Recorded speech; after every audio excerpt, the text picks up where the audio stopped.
Difficile de le croire et surtout de le comprendre. Mais l'OMS vient bel et bien de régurgiter la chloroquine. En plus clair, l'Organisation mondiale de la santé suspend temporairement tous les essais cliniques avec la chloroquine, médicament jusqu'ici utilisé dans le traitement de la Covid-19.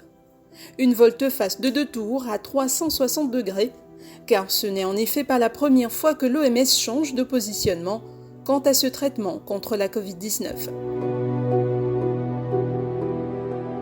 Il y a un peu plus de 2 mois de cela, la chloroquine créait déjà la folie médiatique et la division au sein de la communauté scientifique, après l'annonce par une équipe de médecins-chercheurs à Marseille conduite par le professeur Didier Raoult de l'efficacité de l'hydroxychloroquine et de la chloroquine dans le traitement de patients atteints de Covid-19.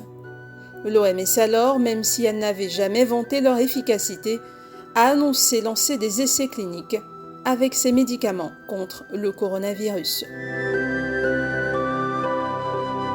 Une position qui a sonné aux oreilles de plusieurs comme quitus, alors que les cas de contamination et de décès commençaient à se compter par milliers. Le protocole de chloroquine associé a donc été adopté de l'Europe en Afrique, en passant par les États-Unis et le Brésil. Les présidents américains et brésiliens ne jurant plus que par la chloroquine. Tout semblait bien aller.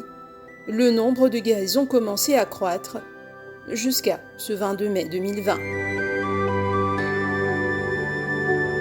Une étude publiée par le magazine scientifique de Lancet fait état d'un excès de décès parmi 15 000 malades de Covid-19 ayant reçu de la chloroquine ou hydroxychloroquine 48 heures après le diagnostic. La réaction de l'OMS ne s'est pas fait attendre. Tous les essais cliniques déjà entamés avec la chloroquine sont suspendus, du moins temporairement. Le dépositaire de la santé mondiale vient donc de remettre en cause l'efficacité du traitement sur lequel la quasi-totalité du monde entier reposait ses espoirs de sortie de cette crise sanitaire. Il reste cependant le recours aux richesses naturelles de l'Afrique notamment. Madagascar et son Covid organique sont dû tenir fort pour ne pas être balayés par Dame OMS, qui finalement a homologué ce traitement.